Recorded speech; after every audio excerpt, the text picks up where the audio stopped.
My name is Karen Mitchell, 35 years old, living in Sioux Falls, South Dakota. I'm in real estate, but you wouldn't know it from the modest apartment I call home. Last Sunday, at a family dinner in the suburbs, my mom couldn't stop raving about my older brother's new 4-bedroom mansion. It's got a pool, marble countertops, the works. She bragged, her voice dripping with pride. My brother sat there smirking while his wife chimed in about their custom chandeliers. I stayed quiet, picking at my plate, used to being overlooked. Then Mom turned to me, her tone syrupy but sharp. Karen, wouldn't you love to stay at their place? Your apartment, so cozy. The table snickered, but my aunt's eyes met mine, silently, urging me on. I sat down my fork, leaned forward, and said calmly, Thanks, Mom, but I own 2 houses next door and one across from that mansion. Which one do you want to crash at? The room froze. No one spoke. That moment changed everything, and I was just getting started. If you've ever had to prove your family wrong, drop your story in the comments below. Hit like and subscribe for more real family drama. Growing up in the suburbs of Sioux Falls, my family looked like any other middle-class household. Kids rode bikes down our street, and neighbors swapped small talk over picket fences. But inside our home, things were different.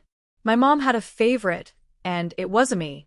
My older brother, Gregory, was 38 when I hit 35, but even as kids, Mom treated him like he walked on water. I'd come home with straight A's or a science fair ribbon, and she'd barely look up. That's nice, Karen, she'd say. Then turn to Gregory, her face lighting up. You made team captain for basketball, Gregory. I'm so proud. His team lost every game that season, but to Mom, he was a star.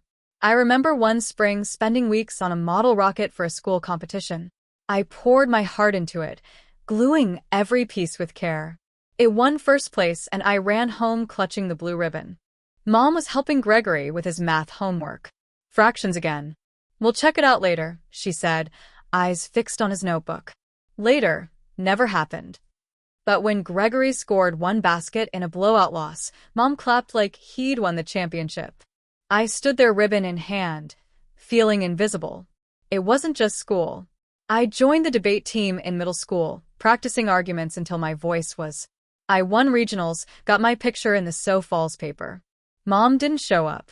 But when Gregory got a C in history, she baked a cake to celebrate his effort. I'd lie awake at night replaying those slights, wondering why my best was never enough. It wasn't about praise. It was about belonging in my own family. Dad tried to make up for it.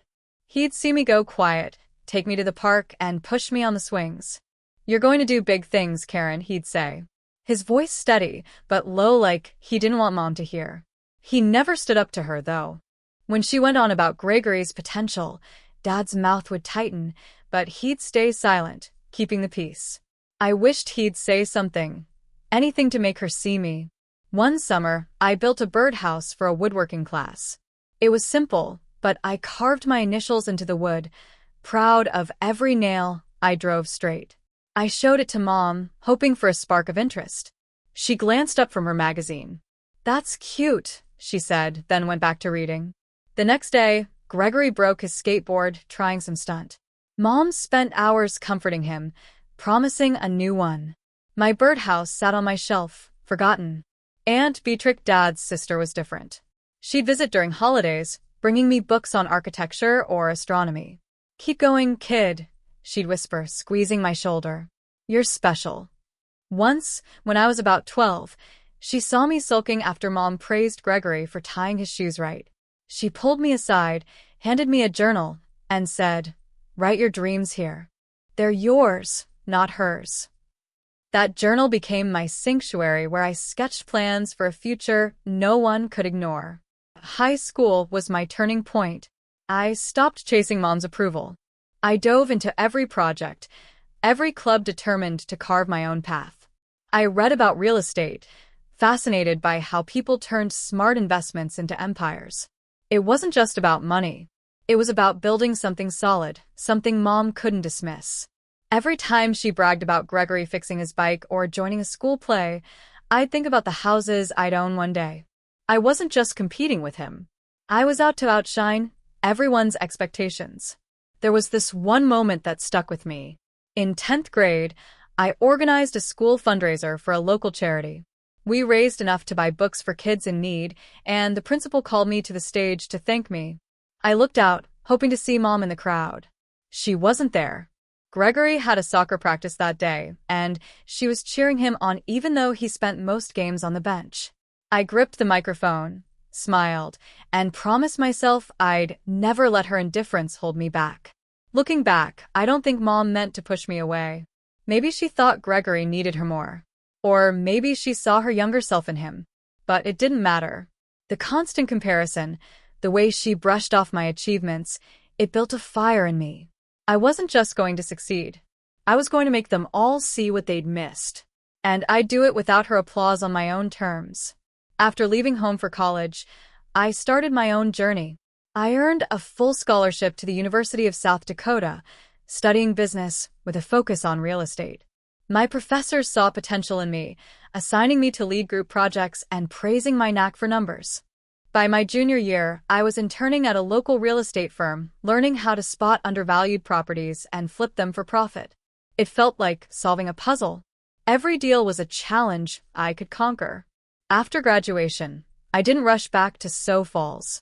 I stayed in Vermilion working for that firm, saving every penny I could.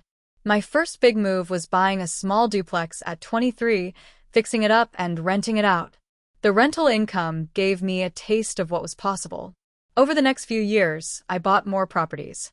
A condo here, a townhouse there, each one chosen with care. By my late 20s, I owned half a dozen properties, including 3 single-family homes in Sioux Falls's most upscale neighborhood, right near the kind of mansion Gregory and his wife would later brag about. Those 3 houses alone were worth over $2 million. But I kept that quiet. I didn't tell my family about my success. Mom and Dad had poured money into Gregory's wedding, a lavish affair with a live band and a venue that screamed excess. They even helped him and his wife buy their first house, a flashy 4-bedroom with a view. I got a card in the mail with a $50 check and a note. "Congrats on graduating, Karen." That was it. I wasn't surprised, but it cemented my decision to keep my wins to myself. Why give them a chance to compare me to Gregory or dismiss what I'd built? Instead, I lived simply renting a modest 1-bedroom apartment in downtown Sioux Falls. My tenants paid my bills, and my bank account grew quietly. I drove a used sedan, shopped at regular stores, and avoided flashy purchases. When Mom called to check in, she'd ask about my little job and then pivot to Gregory's latest promotion or their new car. I'd smile through the phone, say, "That's great," and changed the subject. It wasn't worth correcting her. My success wasn't for her approval. It was for me. Tina, my best friend from college, was one of the few who knew the truth. She was a freelance journalist, always chasing stories about local entrepreneurs. One night over coffee, she stumbled across my name in a property records database. "Karen, you own what?" She set her eyes wide. 3 houses in that neighborhood. "You're sitting on a gold mine."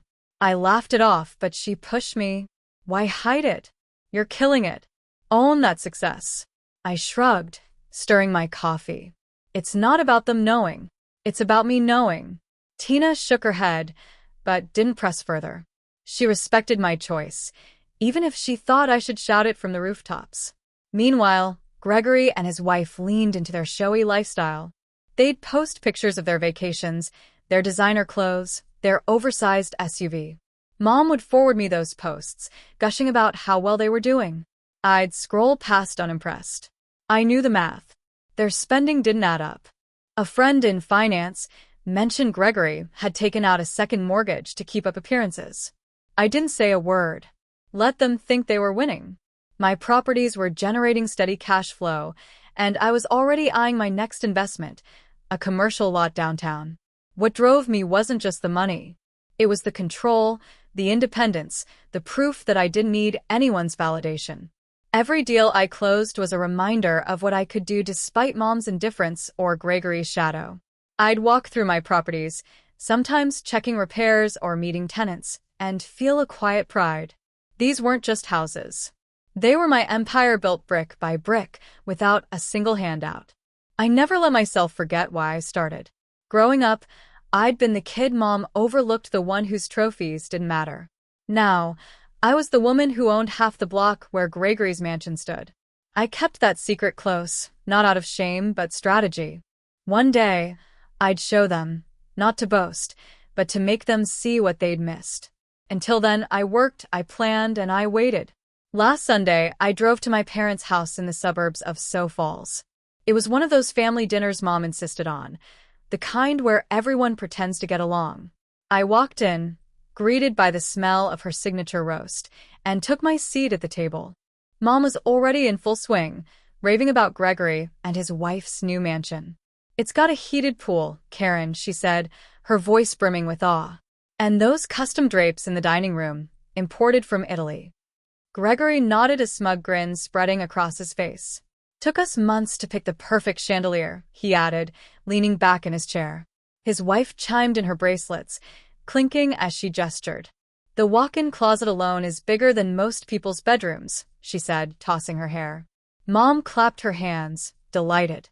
"You two are living the dream," she exclaimed, ignoring my untouched plate. I forced a smile, used to this routine. But then, Mom turned to me, her tone shifting to that familiar mix of pity and judgment. "Karen, don't you ever get tired of that tiny apartment? You should see their place. It's a real home." Gregory smirked, and his wife stifled a laugh.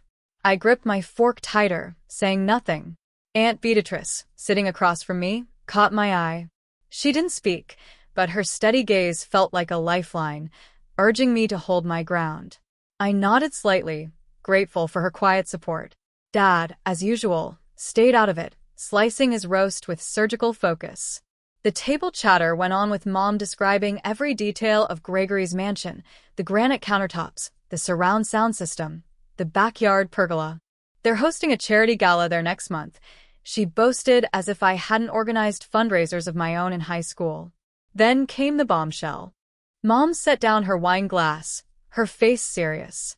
"Your grandfather's trust fund," she said, looking at Gregory.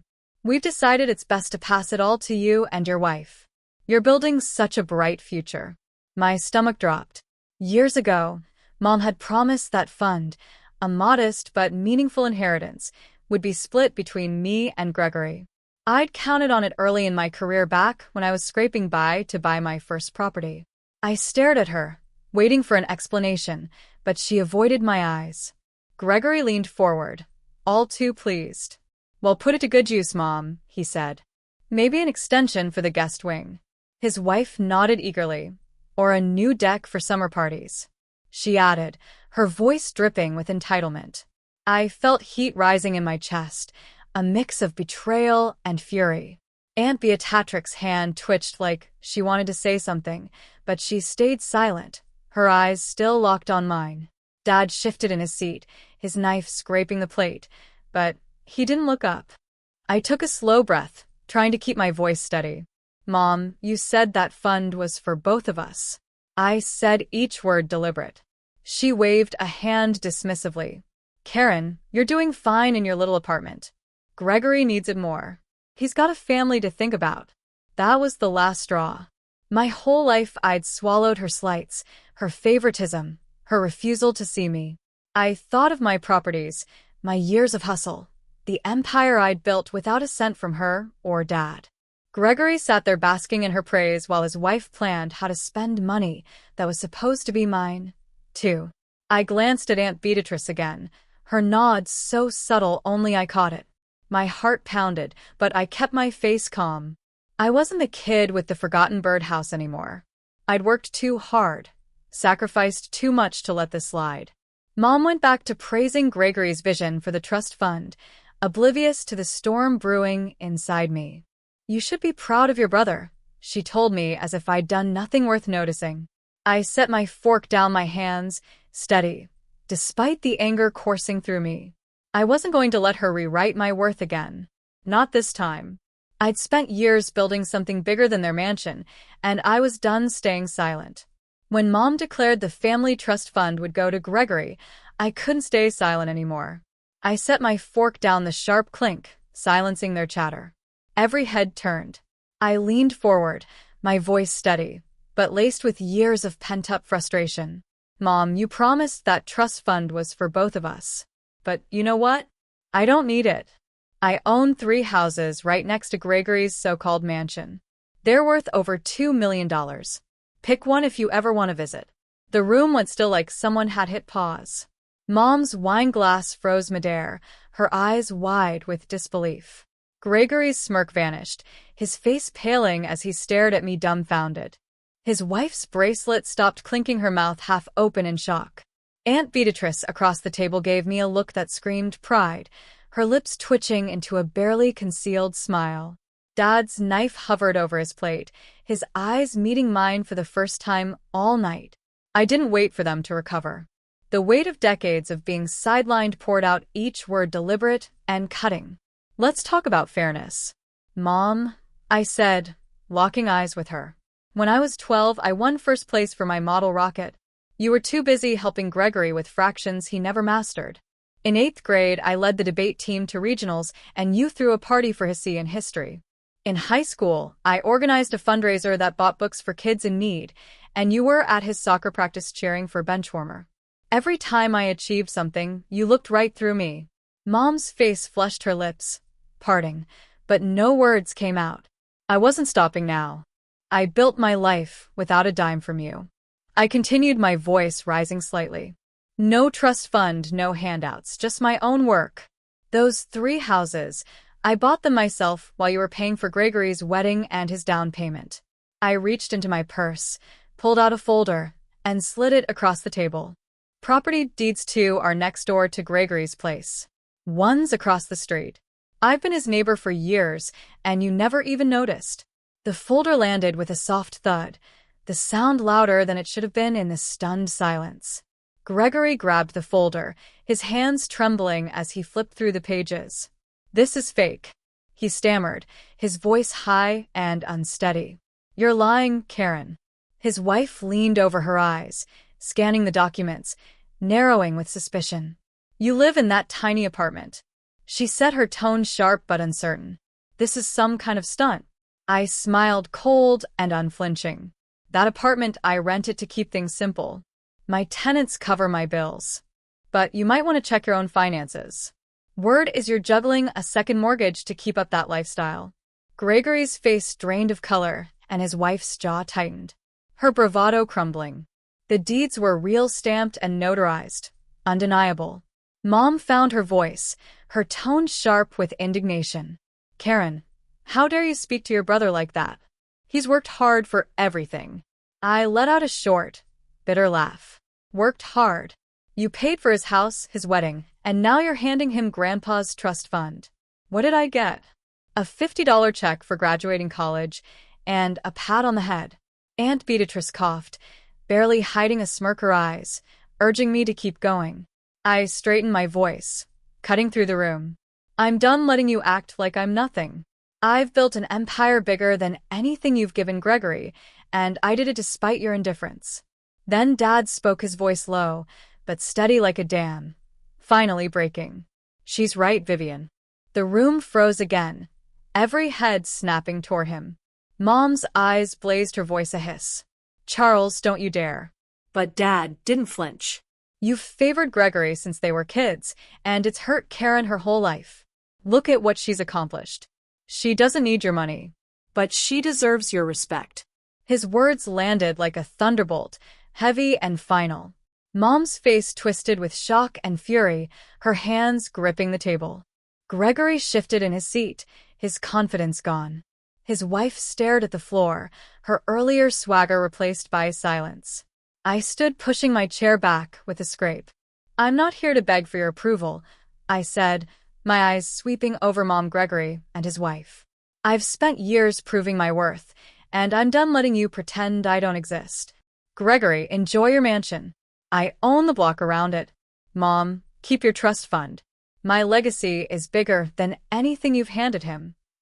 I grabbed my purse, gave Aunt Beatrice a nod, and headed for the door. Mom's voice chased me, shrill and defensive. Karen, you're being ridiculous. But I didn't look back. This wasn't about theatrics. It was about reclaiming what they'd tried to take from me all my life. After my declaration, the atmosphere at the dinner table grew heavier than ever. Mom's face was a mask of indignation. Her eyes narrowed as she jabbed a finger in my direction. "Karen, you're just showing off." She snapped, her voice dripping with scorn. "This is disrespectful, throwing your so-called success in our faces." She didn't apologize, didn't even pause to consider my words. Instead, she doubled down, her tone sharp enough to cut glass. "You've always been jealous of Gregory's achievements. Maybe if you'd worked harder, you wouldn't feel the need to make a scene." Gregory jumped in, his voice loud and offensive. "Yeah, Karen, what's your problem? We're doing fine without you stirring things up." His face was flushed, his earlier confidence replaced by a desperate need to save face. His wife nodded vigorously, her voice high-pitched with irritation. "You think you're better than us because of some houses, our mansions, the talk of Sioux Falls." She tossed her hair as if that settled it, but her eyes darted nervously to the folder of deeds still sitting on the table. Aunt Beatrice sat quietly, her gaze steady on me, offering silent encouragement. Dad's hands were clenched, but he stayed silent, his moment of courage from earlier seemingly spent. I pushed my chair back, the scrape echoing in the tense room. "I'm done with this," I said, my voice calm but unyielding. "I've spent my life trying to prove myself to you, Mom, and you've never once seen me. I'm not jealous of Gregory. I've outdone him on my own terms. But I'm done with these dinners, these lectures, this family acting like I don't exist." I grabbed my coat, ignoring Mom's sputtered protests. "Keep your trust fund, and your praise for Gregory. I don't need either." I gave Aunt Beatrice a final nod, her eyes warm with approval, and walked out the door, clicking shut behind me. Later that evening, I sat in my apartment staring out at the Sioux Falls skyline. My phone buzzed with a voicemail from Dad. "Karen, let's talk." He said, his voice heavy with regret. I should have spoken up sooner. I listened, my thumb hovering over the call button, but I didn't press it. His words came too late after years of silence. While Mom favored Gregory, I wasn't ready to forgive. Not yet. I deleted the message and turned off my phone, choosing distance over reconciliation. This wasn't just about one dinner. It was about a lifetime of being pushed aside. The next day, I met Tina at a coffee shop downtown. She'd heard about the dinner from a mutual friend and insisted on seeing me. "Karen, you are incredible," she said, her eyes bright with admiration as she leaned across the table. "You stood up to them, laid it all out there. That took guts." I managed a small smile, stirring my latte. "It felt good, but it's not over. They still don't get it." Tina reached out, squeezing my hand. "They don't have to. You know who you are, and that's enough. Keep being that fearless woman I saw last night." Her words warmed me, a rare moment of support that didn't feel like pity. For the first time in years, I felt seen, not for my houses or my bank account, but for my strength. Over the next week, Mom sent texts, each one angrier than the last. "You embarrassed us," one read. "You owe Gregory an apology," said another. I didn't respond. Gregory posted on social media about their upcoming block party, framing it as a celebration of their success. I scrolled past unbothered.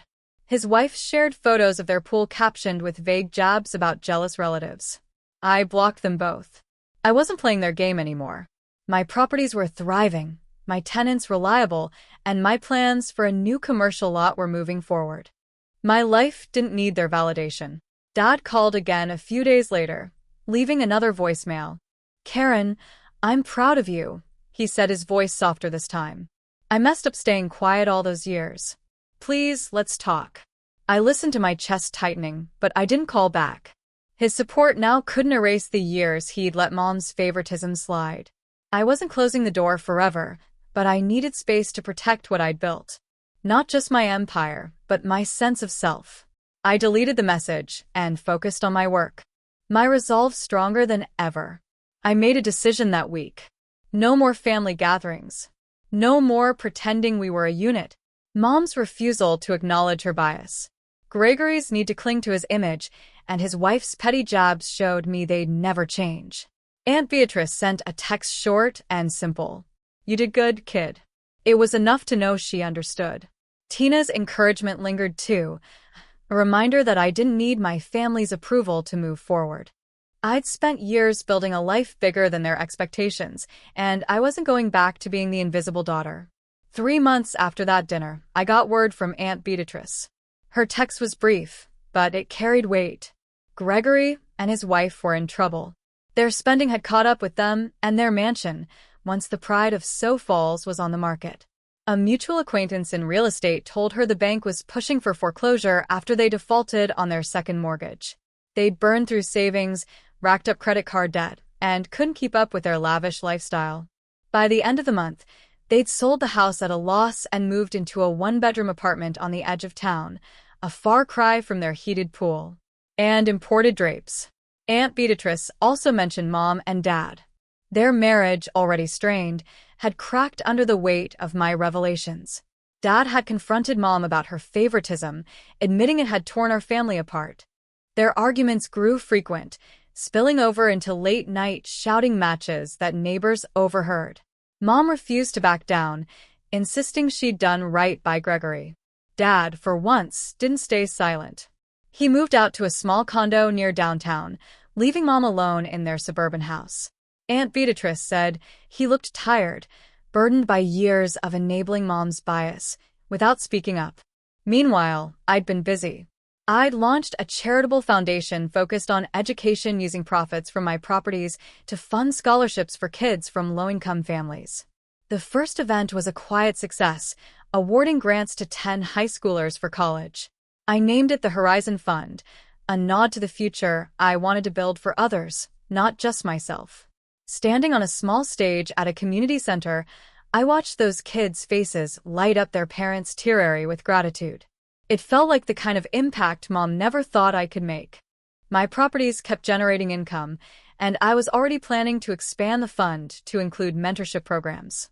Tina reached out a week after the event, working on a story about local philanthropists for a regional magazine. "Karen, your foundation's making waves," she said over coffee, her notebook open. "People are talking about how you're changing lives." I shrugged, sipping my latte. "It's not about the spotlight.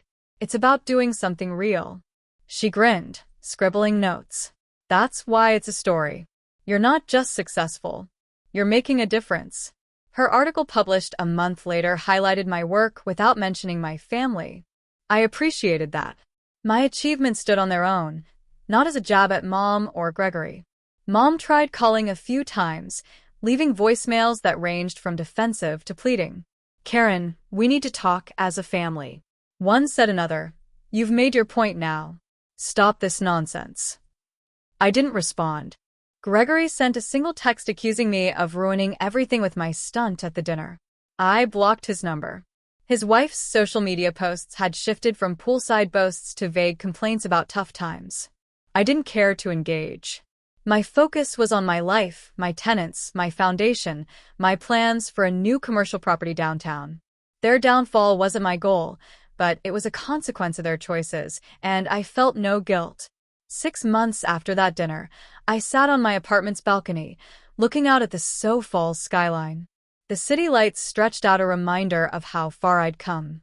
I thought about that night, the weight of years lifting as I walked away from Mom's table.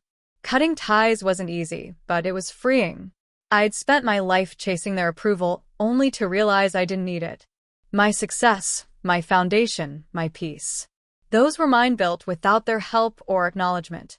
I was no longer the kid begging for Mom's attention or competing with Gregory's shadow. I was whole on my own terms. Aunt Beatrice sent me an email that week inviting me to join a community outreach project she was spearheading. "You'd be a great fit, kid," she wrote. "No family drama, just good work."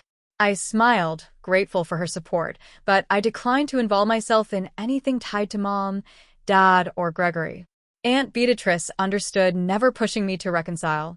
Mom and Dad were now officially separated.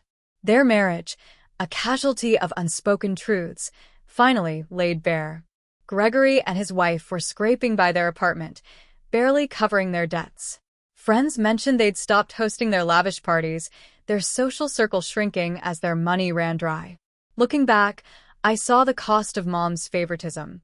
It didn't just hurt me, it broke our family. Gregory's reliance on her handouts left him unprepared for reality. Mom's refusal to see me pushed Dad away, leaving her isolated. Their choices built a house of cards, and my truth toppled it. The lesson wasn't just for them, though. I learned that sometimes protecting your worth means walking away, even from family. Cutting ties didn't make me cold. It made me free. I'd built a life bigger than their expectations, and I wasn't going back to being invisible. Thank you for listening to my story. If you've ever had to stand up for yourself, share your experience in the comments below.